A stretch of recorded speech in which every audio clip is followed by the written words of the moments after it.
Привет, дорогие друзья! Ну что, новый ролик Алексея Навального потряс меня, так же, как и старые ролики Алексея Навального. Но здесь он немножко, знаете, переплюнул самого себя, скажем так. Ну, начнем сразу. Давайте долго не разговаривать, начнем. Привет, это Навальный. И я поздравляю вас с созданием движения «Команда Путина».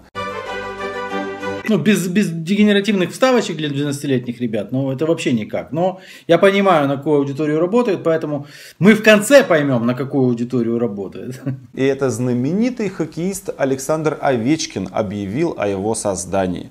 Как легко догадаться, это предвыборное движение поддержки кандидата Путина. То есть какие-то уже претензии уже к Овечкину, потому что Овечкину нравится Путин, если нравится ему Путин, значит он уже плохой. Ну правильно? Нет, неправильно, Толя. Он там все подкрепит фактажом. К движению мгновенно начали примыкать и другие известные хоккеисты, спортсмены. Сыпались новости. Вступил Павел Буре, поддержал Ковальчук, присоединился Фетисов. Я обожаю такие истории. Ну и он там говорит, почему же я обожаю такие истории, вы же скажете, я конкурент. Да, я конкурент, поэтому я могу теперь вот на основании того, что они поддержали, и типа их расквасить. Но движение Путин Тим мне очень нравится, потому что на его примере мне теперь еще проще объяснить, что такое Путин, что такое его элита и его группа поддержки. И что же такое его группа поддержки, сейчас Алексей, собственно, и объяснит. Давай, тендеры, бюджетные средства, педофилы, давай. Начнем с инициатора, прославленного Александра Овечкина. Овечкин провозгласил свою преданность Путину давно. Вот посмотрите, футболки с ликом президента, чехольчики, видео поздравления. Опять-таки, ну и что? Ну он не имеет права на это или что? Получается, что Алексей четко проводит такой водораздел. Вот этим вот нравится Путин, они неправильные люди, скажем честно. Вот этим нравится Алексей, это люди правильные. Сомневающиеся скоро к нам примкнут, но если примкнут не к нам, тоже станут людьми неправильными. Это странный водораздел. Я вообще вот по ходу этого ролика приду к выводу, что Алексею надо бы возглавить одну новую партию. Но единственное, что Овечкин любит дольше Путина, это Америку. Страну, в которой он живет последние 12 лет. Ну, и почему же он там живет? Ему, наверное, нравятся пляжи, да? А, нет, по-моему, он там работает. Ну, Алексей как бы, он не разбирается или он просто тупой? Большую часть путинского срока. Именно в Америке, а более конкретно в пригороде Вашингтона, Овечкин сначала купил вот этот дом за 1,6 миллионов долларов. Очень важна стоимость. Овечкин же зарабатывает копейки, да, или украл у Алексея, поэтому важна стоимость. Нет, стоимость важна для того, чтобы хомячки Алексея возмутились. И в самом конце я скажу, на кого рассчитан этот ролик. Пока что смотрите, это очень интересно. Цены. А потом и вот этот вот внушительный особняк за 4 миллиона долларов. Да как он посмел? Это купить, а? Долларов. Ну и относительно недавно он подкрепил свою любовь к Путину и России покупкой 200-метровой квартиры за 2 миллиона долларов в Майами. Ужасающая, слушай, история. Ну вот читаю интервью, смогли бы мы навсегда остаться в Америке. Нет, там здорово играть в хоккей, но жить хочу в России. Конечно, уже освоился, в Штатах потянул язык, первый сезон страшно тянуло в Москву. Дождаться не мог, когда прилечу. Из монолога Татьяны Овечкиной. Никогда мы в Америке не останемся. Саша вам то же самое ответит. А останемся, не останемся, многие говорили. Мы еще посмотрим, останетесь вы или не останетесь. Но тут фишка в чем? Что Овечкин, допустим, много денег тратит на благотворительность в России. Именно в России. А Овечкин на миллион передал солидный чек детской школе «Динамо», к примеру. Да? Помогает детским домам в России. Ну, это Алексей не знает, наверное, просто об этом, скорее всего. Я думаю, что он не в курсе. Подарил вон хоккейную форму, все такое. А вот кому помогает Алексей сам? Алексею, да, собирать донатики, денежки, а потом лететь лечиться куда? В Подмосковье, нет? Нет, в Барселону. Ну, то так Алексею можно. Это Овечкину нельзя. А Алексей со всей своей пролетарской ненавистью рассказывает о ценах на квартиру Овечкина, дома. Овечкин эти деньги заработал. Он с них налоги заплатил. Причем в Штатах. Я ни в коем случае не попрекаю Овечкина деньгами и богатством. Он сам это все заработал. Просто я обращаю внимание на некоторые детали. Просто я набрасываю для того, чтобы вы возмутились стоимостью его недвижимости.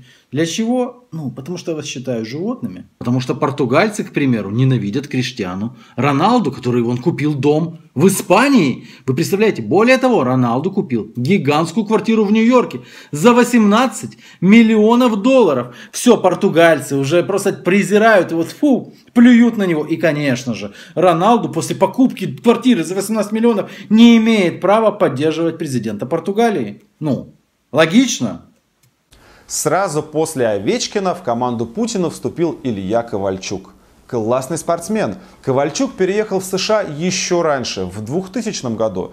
Ну, сами понимаете, это же не помеха большому и искреннему чувству. Может быть, Алексей действительно просто не разбирается, что такое НХЛ. Для Алексея, объясняю, он со спортом, видно, ну, не очень как бы, но в НХЛ играют американские и канадские клубы.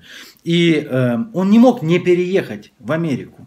Не мог. Его еще в 15 лет заметили селекционеры из НХЛ. Да? Он переехал туда, в Штаты. Он же не переехал из-за того, что ему просто сказал: тьфу на вашу Россию, хочу поехать в Штаты. Он там работает. Если этот, ну давайте уже скажу, да, мне кажется, что Алексею надо возглавить коммунистическую партию Российской Федерации. Вот так вот будет. Ну а как иначе? Попрекай хоккеиста тем, что тут работает в Штатах и потому туда переехал, тем, что тут, зарабатывая сотни миллионов, берет, покупает себе какой-то особняк за 4 миллиона, может только коммуняка, пробитый на голову. Алексей, тебе туда.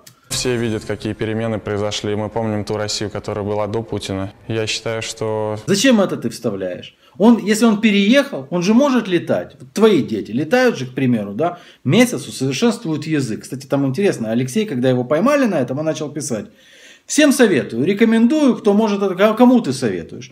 У кого есть такая возможность отправлять детей, подтянуть язык на месяц в лагерь в Штаты, да? Но это ничего, Алексею можно, а вот ему нельзя. Он миллионы заработал, но ему нельзя. Голосовать за Путина в 2012 году Ковальчук призвал нас вот из этого замечательного дома в Атланте. А может быть и из этой квартиры в Майами, оформленной на его жену, которую в СМИ, к слову, называют гражданкой США.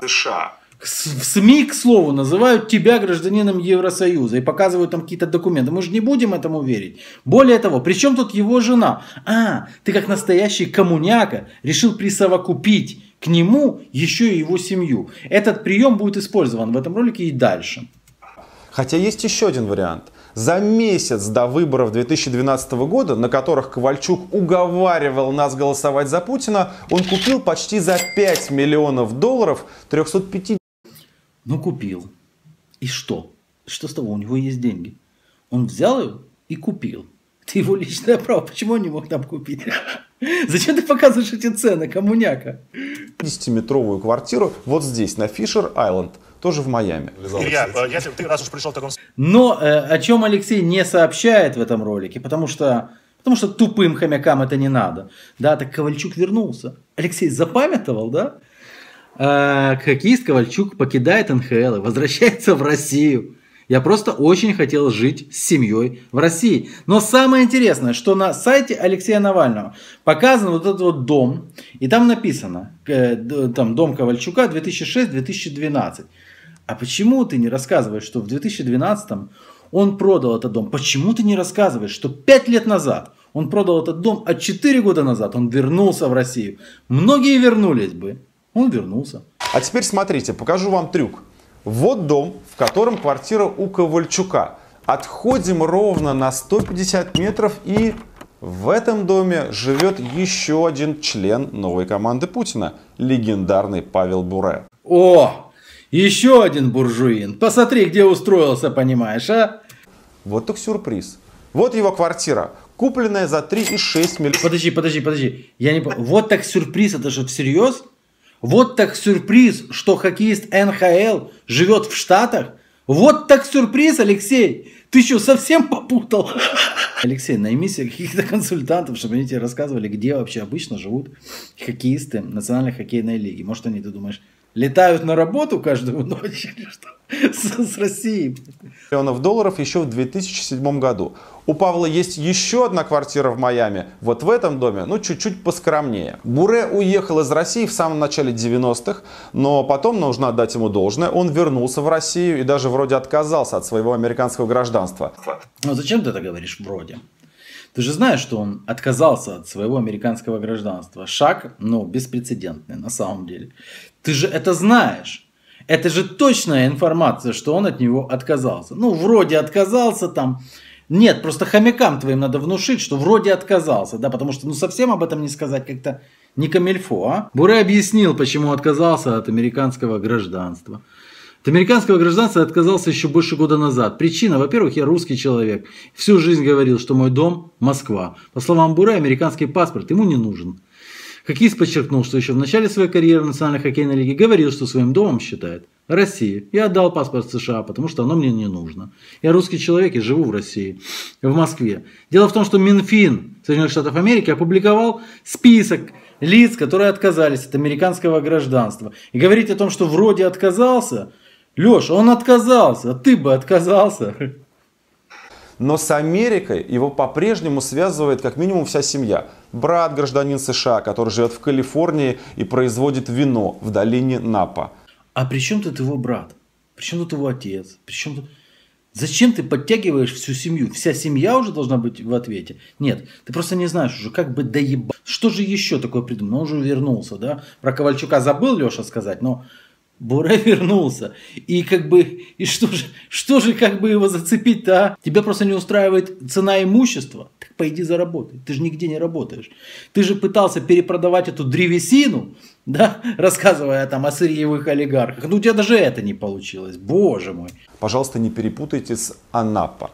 И отец, который тоже живет в США, правда, паспорт у него канадский. Да, паспорт у него канадский. Ну, наслушавшись вот этой вот муры, абсолютно какой-то пробито коммуняцкой, по поводу того, у кого за какую цену что, хомячье побежало стройной толпой уже оскорблять Овечкина, без сомнения. Овечкина, который сделал для популяризации их собственной страны, колоссально. Он сказал, жулика, живя в США, тупые малолетки. Он не может не жить в США, если он играет за НХЛ. Знатно подлезал. Смотри, чтобы тебя не выгнали из Америки, да, Россия без Путина. Ой, Овечкин, теперь о тебе люди думают, так, гондон. Ну, все как надо. Прибежало это тупоголовое стадо и решило оскорблять Овечкина, который не может не жить в Соединенных Штатах Америки, потому что он там работает. Но так как тупоголовому стаду рассказали, что это что-то плохое, наверное, я не знаю, что это постыдно покупать дома за 4 миллиона, то тупое стадо и побежало. Я посоветую, куда могут сбегать вот эти вот все эти хомяки. Знаете куда? Вот, к примеру, в соцсети к этому человеку. Леонид Волков. Мне нравится считать себя гражданином мира. Видите, какая тут история? Волков в Люксембурге работал. Ничего здесь предосудительного нет. Ну как, Леша считает, что это что-то плохое, но я нет. Но вот его интервью. Получается, что твои маленькие дети сформируются в европейской среде. Ну и прекрасно, я очень этому рад. И они-то в Россию точно не вернутся. Мы возвращаемся к началу беседы. Что значит вернуться, не вернуться? Они будут говорить по-русски, и для них русская культура будет родной. Я уже очень постараюсь, чтобы так вышло. К примеру, мы перевозим свою библиотеку, много с ними занимаемся языком и культурой. И я надеюсь, что они вырастут гражданами мира. Разница в том, что нам в свое время им приходилось становиться. И все. Ну, вернуться, не вернуться. В Люксембурге тоже неплохо. Неплохо, да, Алексей? Правильно? Почему ты на Волкова не указываешь перстом? А? Ну, конечно, этот твит всем знаком, да. Волков, Люксембург, ипотека. А этот пост про покупку дома в Люксембурге тоже не ваш. Мой, конечно. И что? Завидно? Мне завидно, к примеру. Мне завидно. Смотрите, какая красота. А? Это жена Волкова. Ой, там красиво, наверное, в парке, да? А вот смотрите-ка, Люксембург, кричала Маргоша на подлете к аэропорту. И вы даже не представляете, как я его люблю. Я люблю тебя, Люксембург, кричала Маргоша. Ой-ой-ой, как хорошо. Ребенка мы не показываем. Вот 1 сентября. Что это у нас? А, да это ж Подмосковье, да? Волков, это ж Подмосковье, правда? Не Подмосковье. Вот, блин. Ой, люблю тебя, Люксембург. А ну-ка смотри, мы вернулись. Куда это мы? Где это у нас? А ну-ка, Самара, да? Самара вроде. О, папа приехал, потому что день рождения. Случаются такие чудеса, смотрите-ка. Боре 8 лет. Где это мы? Ну, Пулково, да? Пулково. Не, Булково. Люксембургские булки. Вот мы растем в Люксембурге. И в этом Алексей Навальный не усматривает никакой крамолы. Это нормально. Ну а почему бы нет? Да, почему бы нет? Если у вас есть возможность, кстати, поживите в Люксембурге. Вот так вот. Хорошо. А почему тогда нельзя жить в США, там, где они работают? Волков уже, как я понимаю, в Люксембурге не работает. Но приросла так уже душа, да, у семьи, что они решили остаться там, подальше от этой прекрасной России настоящего. И пока хомяки облизываются на какую-то Россию будущего, которую постоянно им втирает Алексей, кто-то живет в настоящем, в Люксембурге настоящего. Скажем так. Теперь вот я почитал пост, закрепленный Навальным под этим видео. Ролик важный. Этими спортсменами да актерами народу будут компостировать мозг несколько месяцев подряд. Очень хочется, чтобы каждый житель условного Воронежа или Кемерово, живущий в бараке, увидел, в каких домах и в какой стране живет команда Путина. Поэтому очень нужна ваша помощь в распространении. Когда я смотрю на недвижку, да, того же там Овечкина, знаете, какая у меня появляется мысль? О, блин, я когда-нибудь тоже себе такое куплю. Заработаю и куплю. Аудитория Навального, ребята, послушайте сейчас меня. Оскорбите, напишите комментарии оскорбительные, плюйтесь, да, но вот просто послушайте. Он вас считает людьми, которые никогда в жизни не смогут на такое заработать. Он вас считает людьми, которые могут только негодующе мычать, когда видят чужое благосостояние. Не украденное, подчеркиваю, а честно заработанное потом и кровью, реально, этими спортсменами. Он вас считает людьми, которые никогда не вырвутся за пределы обшарпанной кухонки с облезшим столом. Поэтому он вами так и манипулирует. Я все сказал. Подписывайся, если не хочешь оставаться просто в команде неудачников. Пока. Don't you ever say I just walked away.